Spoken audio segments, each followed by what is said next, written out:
Hi, my name is Terry Healy and I'm an escalation engineer at Microsoft. Today I'm going to talk to you about Microsoft Dynamics GP 2015 and the new features we have around human resources and payroll. I will be following along with the technical training guide that I created around Microsoft Dynamics GP 2015 new features. Today I have up Microsoft Dynamics GP 2015. To demonstrate some of the new self-service features, I will be flipping between a couple installs that I want to make you familiar with. Right down here in the lower left-hand corner, I have created a new user called Julie that is my employee user. Julie is not a manager, but just an employee.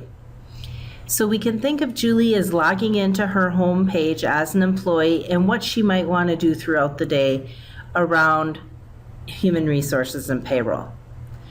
The install that I have in the back is with user SA, and that user is a manager and also has all rights to the system. So if we need to go back to any setup or looking at those windows, I will reference the SA user. I'm really excited about Microsoft Dynamics GP 2015 because with the 2015 release, we now have all our self-service capability in the product. So if you are a customer that is looking to deploy self-service similar to what you might have had in the past or a first time deploying this, GP 2015 is the place you want to look. With Microsoft Dynamics GP 2013 R2, we did release workflow and time cards.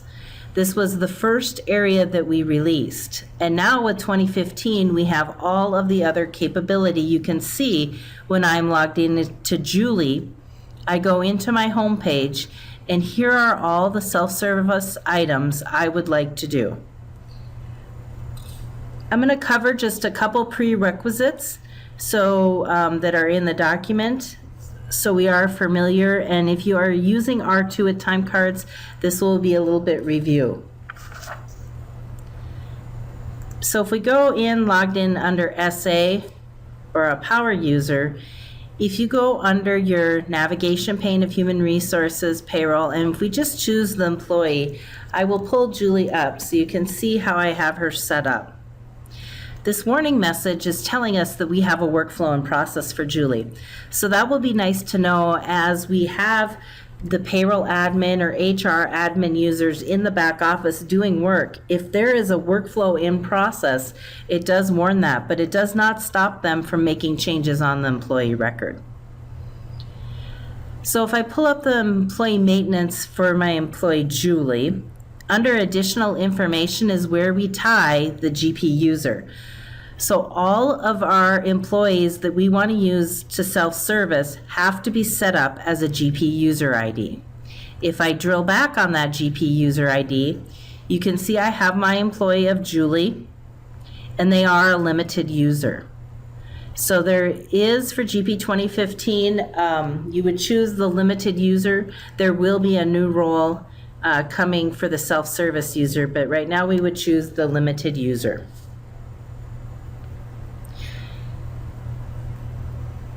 I will also go back, actually I'm in under SA, so I'm going to show you the user setup as well. Tools, setup, system, and user, actually user security. And if I pull in that Julie,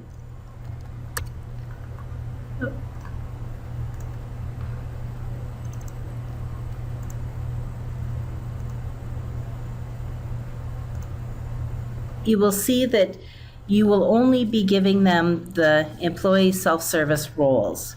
So Julie does have a manager role and employee role. The BSS is for your benefit self-service. So here's the roles you would likely give your employees if they're just going to be using the self-service. That way it will be when I log in as Julie, I have that limited role. So you can see I can go under cards, self-service, and I only really see the items that I'm specific to see. I can get through them under cards, self-service, or I can also access them right from my home page. I need to enter time for a pay period. I need to change my profile. So we have them accessed in both areas. If by default this time management tile is not here, you click on customize this page and you can mark time management. Also under the roles, we have that it's a self-service role. So if I click on HR and payroll and I'm in under Julie, as an employee, I can see my team. So you will have a manager role as well. Julie is not a manager, but if I made SA user a manager, so I'll go over here and click on my team, then you will see that Julie is under the SA role. So here's your supervisor. SA is assigned to Angela as a employee in Microsoft Dynamics GB sample data. So this is my employee role, and here's all the employees underneath me. So it has the similar view that you've seen in the past, so I have a manager view of all my employee information. If I go back to my Julie, she's just an employee and she does not see that other information as I would as a manager role. In the self-service document, we also have prerequisites for workflow. I will not cover workflow in the training. There is specific information tailored around workflow, but I just want you to know that under Tools, Setup, Company, Workflow, Tools, Setup, Company, Workflow, and Workflow Maintenance. This is where you would go to set up your workflow. I have set mine up for the demonstration today. We have the employee profile workflow, skills, direct deposit, time cards was added on Microsoft Dynamics GP 2013 R2, and then W4 approval. So we have 4 new workflows that were added for Microsoft Dynamics GP 2015.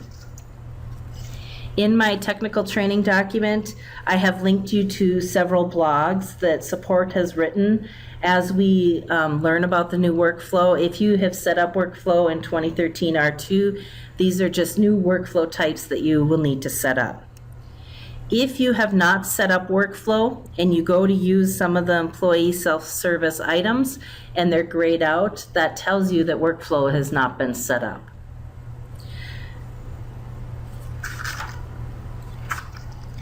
So let's first look at the employee profile. So I will go back in under my Julie employee and I will go to the home page. And so there's, for all these different self-services, you can access them through this time management, which I would say would be most useful for the employees. So when they log in as Julie, they're just going to see their information, or they can go under the cards and self-service as well.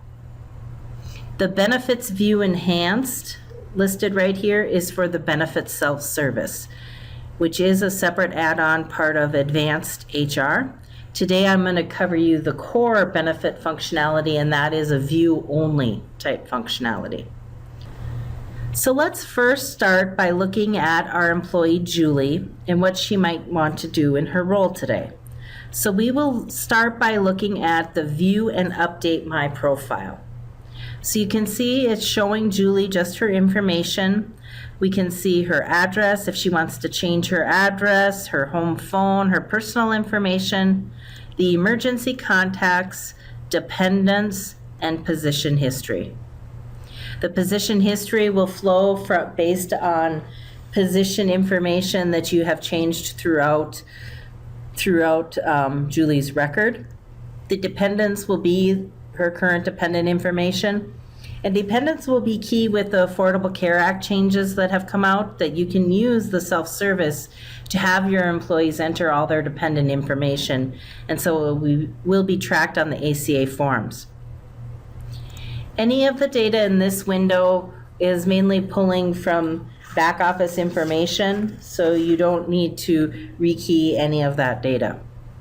Again, if this window is grayed out, that means we don't have workflow set up, and we would need to set up workflow in order for this to be open and show editing as mine does in this window.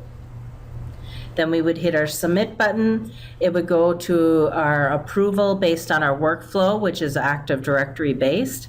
Once that information has gone through the workflow process, it will then update the back office and the record, so the regular payroll admin, HR admin users would see that information. Next, let's look at our pay stubs. So I want to click on View My Pay Stubs, as I want to see my pay stub information and maybe print a few of those pay stubs. So I can, if I had multiple, I can select multiple pay stubs. I can click on the View button. You will notice that if you are familiar with human resources and payroll, this is the Recreate Pay Stub functionality. So it's using really a back office form, the Recreate Pay Stubs that you see today, and displaying that information to the employee. That is really nice about with the new self-service functionality, that we're going to be able to easily show more and more items to our employees because we're using back office forms or reports to do that.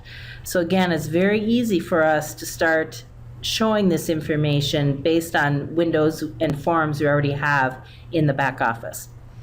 A couple items I want to note around the pay stub feature is we had a lot of requests from customers around adding pay period begin and end dates in the prior product, and we did not have that, and in some states it's required. So you will see up here on the top right that we are adding the pay period start and end dates. My dates are not are superficial in this case, but it will show your correct pay period end dates. And where we are pulling that is when you run payroll in the build window.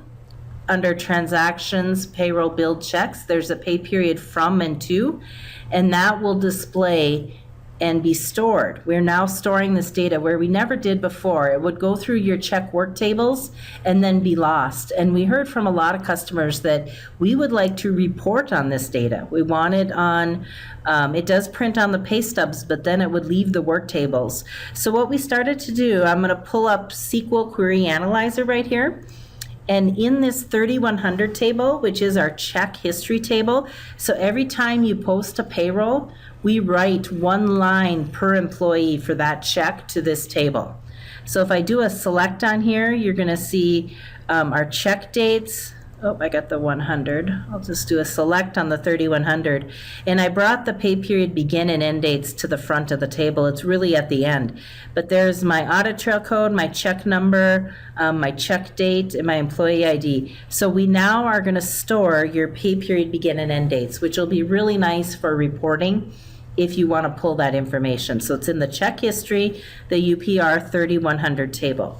So when you upgrade from a prior version, this would not be populated. So if you start to see things that are blank, it's because it's probably data from a prior year or prior version. But once you start running payroll on GP 2015, when you post payroll, these dates will be populated and then they will appear on the report. So that's a nice back office feature as well that we have had a lot of requests from customers where they want to store those pay period dates, and we're now doing that in the check history table.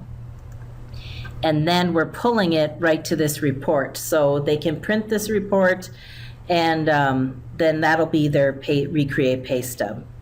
Another thing you will notice that I want to point out on here, there is no Social Security number. In prior self-service modules, we would be printing the Social Security number, and many customers did not want that on. So we did not by default put the Social Security number on this form because that was a request from many of our customers. You will also notice that in the future releases of Microsoft Dynamics GP 2015, we're going to do more work around Social Security number and making changes to that to have it more encrypted and not on reports by default, because that's a large request from our customers. So again, to recap, we can look at our pay stubs. As an employee, it is the reprint page stub check form that we're using. And again, we can hit that from a couple different views off of the cards, self-service, or under the time management area as well.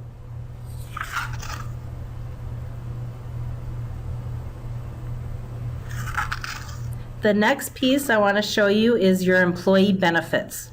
So the core product allows you to view your benefit information. It does not allow you to change it. So it's pulling this data from Human Resources and Payroll as a view only. It does not allow you to change it. Now, if you've been, again, using Human Resources and Payroll, this window probably looks very similar or familiar to you, and it's the Employee Benefit Deduction Summary window in Human Resources. So again, we're using and displaying to our employees an existing form, an existing back office form, but maybe we made some modifications to it. So again, I'm logged in as an employee, Julie, and here are the codes assigned to me. So this is in the new table. We're using our existing table to view this information. There is a benefit self-service product that's in Microsoft Dynamics GP 2015 as well, and that allows you to do open enrollment online with your employees. But out of the box, this self-service is just a view only for your employees. This view will bring in their benefit information, listing all of their benefits and deductions. And this window is dynamic in that it would pull from Human Resources or Payroll, depending on what you're using. Now, with some of the Affordable Care Act changes that we did, we are requiring HR. So we're seeing more customers use HR windows and populate that information. But this view will pull from both areas, and it's looking at your UPR 00600, which is your benefit table and payroll, your UPR 00500, which is your deduction table and payroll, and also the BE 010130, which is your benefit table in Human Resources. So we're pulling from multiple areas. Again, as we developed these forms, we took into account things we're hearing from customers, and that's what I want to point out here, that this form in the core back office, we didn't, some of this all benefits inactive, so we added a flip switch there as well to try to limit some of that data. You can also see that it has percent. Sometimes that percent was not printing on the core back office. So now when I log in as an employee, you can see it is showing that I have 5% contributing to my retirement plan, which is really nice. There it's showing a fixed amount. You will see the word multiple there. And what that means is under the HR or payroll side, you can set up a tiered deduction, meaning depending on what I make in a pay period, the deduction amounts may change based on a table you have set up. So not as many use that, but if you do see multiple here, it's going to say that you have a tiered deduction set up, and that rate is going to vary based on how much you're making in that pay run. So that's what multiple means here, but I'm giving you a good demonstration of percentages, fixed amounts, and the multiple information as well. We have our codes in here, our descriptions, statuses, and frequency. So it kind of gives you a variety of what we're showing in this window. Again, remember, if you don't like some of your coding information and now you're starting to deploy this to your employees, under the payroll utilities, there is an option to rename these. So if you want to change INS to something else, you can do that under payroll utilities. You can change your benefits, your deductions, and your pay codes. And it updates both HR and payroll, which is nice. So up here is my employer contributions. That's going to be your benefit. And down here is my employee contributions. So those are my deductions.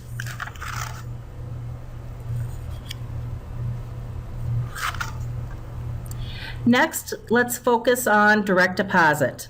So I want to click on View and update my direct deposit. And again, this is a window that we made some changes to in the back office as well. From what we hear from a lot of our customers, that this was not a very functional window about adding new accounts. So if I was in this window and I needed to add $5, let's say another account of $5, we want that right up before the 100%. And you'd almost have to do a screenshot of this window, delete the lines, and then rekey it in. And that is just a hassle. So what we did in GP 2015, since we're doing some changes to this window anyway, we added the move up and move down arrows. So that is really exciting. It's a very small change, but it does allow you to move up and down lines. So I'm just going to go in now as SA and go to cards, payroll, and direct deposit. And let me pull up, let me see if Ackerman has any data. So you can see here that I'll actually clear and pull up that Jules. So you can see that I can move up and move down in this core window as well. So you don't, as we add accounts, we don't have to delete or make changes as such. We can now move up and move down. So that's in the core back office window. So I just wanted to point that out. Let's go back in under Julie for the self-service and look at that information. So similar to other self-service that we had in the past, it will come in as a pre-note status. Julie has the capability as an employee to move up and down as well. I do feel the window functions better. We added add account, we can remove account. We also added stop a deposit. So if Julie just wants to completely stop her deposit, she can stop all of it and send that through to workflow as well to stop all direct deposit information.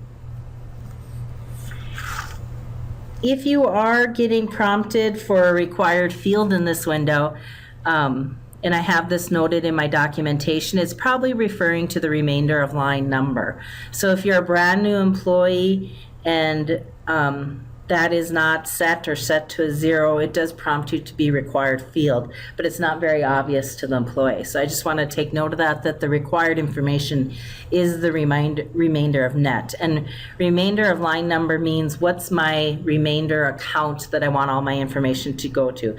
And typically, if you've worked in HR and payroll, we recommend to set up our amounts first at 100% at the last line. So my remainder of net in this case would be 2. The remainder of the money should go into account 2 at 100%. We did add some, we're pulling from existing direct deposit tables here, but we also added some work tables to store some of that information, and that's noted in the documentation.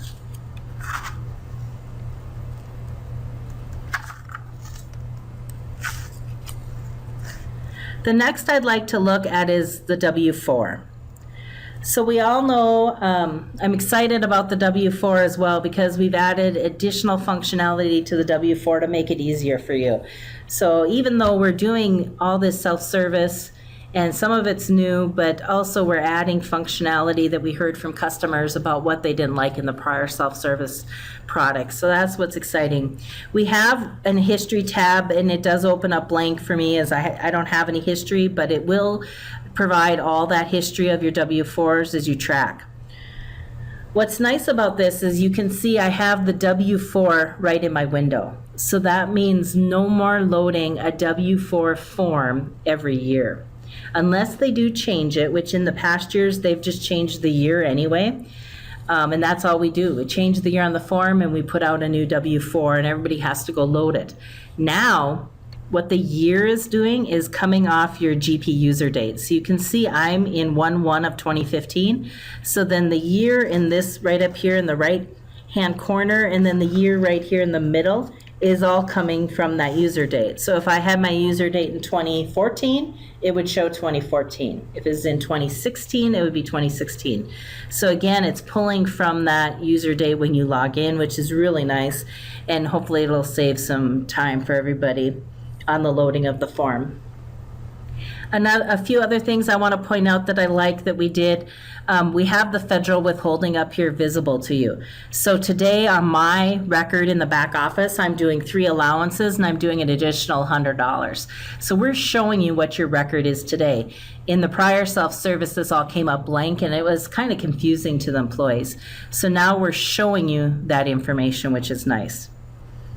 I also want to point out we're masking the Social Security number, so we're really being cognizant of that and, doing what our customers are asking of us.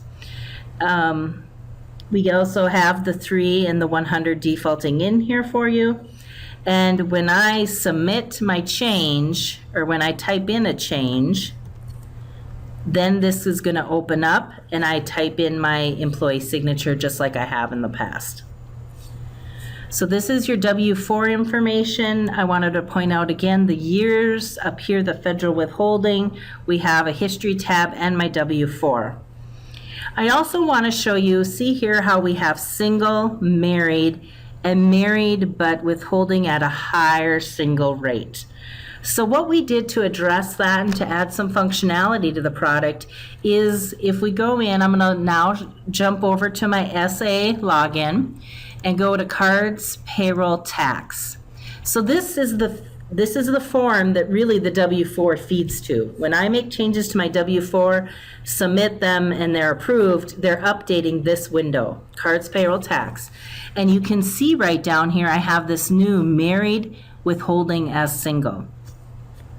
And so that is just telling, kind of matching up with your W-4, but really when you think about it, married, it's on the W-4, but it's really at the single rate. The federal does not have tax tables with married withholding as single. You're just holding at a single rate. But we did add that capability, so now it kind of matches up with the W-4 a little bit better, matches into our form. So don't be alarmed, this is a new field in there as well, and it's because of the self-service, and it only works on the single.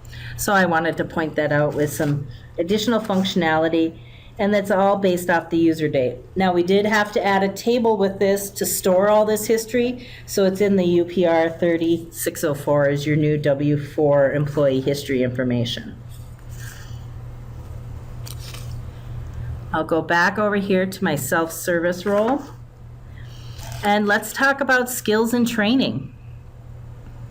So if I go in under View and update my skills and training, I do have some data in here from Julie already, but you can see education is all the education information pulling from your core back office table. So don't think you have to rekey anything. If you have this data in HR, it will display already dynamically for you.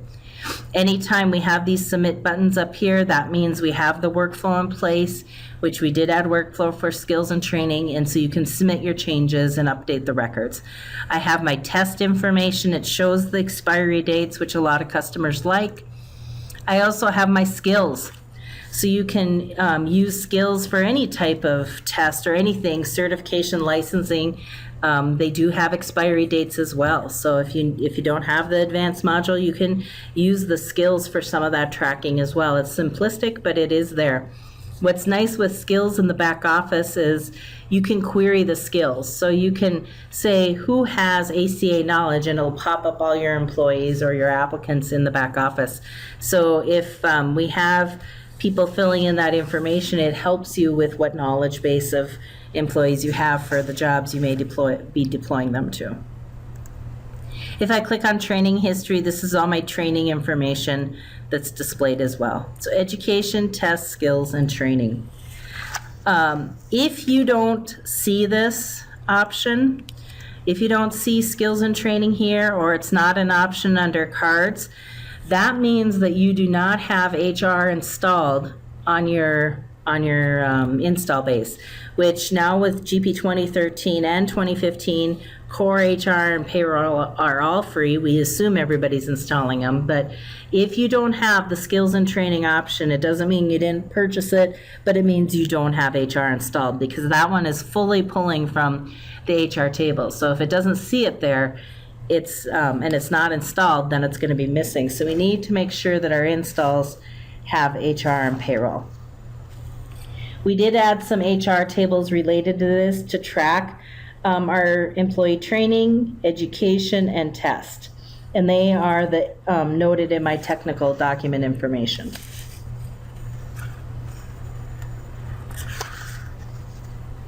So again, I also want to mention one other feature that's not related to some of the self-service or U.S. payroll or HR, but part of Canadian payroll. And in Microsoft Dynamics GP 2015, we did have Canadian payroll web client, because that is what we're using to display all this information, is web client to our employees. So when an employee logs in, they're not logging into a GP install, they're hitting using web client, and that is their link that they, once you install, that they would hit, just like they did in prior self-service modules.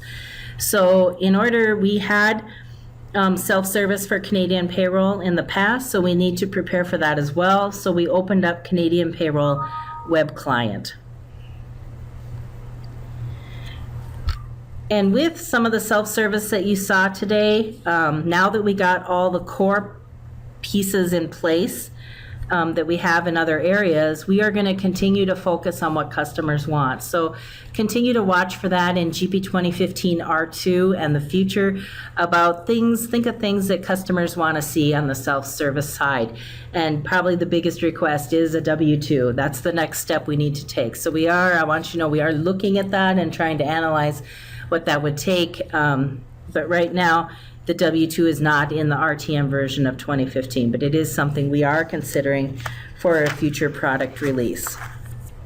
I want to thank you for taking the time today to go over the changes in Microsoft Dynamics GP 2015. I'm really excited about them and what that we have done with human resources and payroll. It's really exciting, and it's all thanks to you, the customers and partners that continue to drive us to change and what you want us to see in the products. So I'm really excited about it and what we have going forward. So thank you.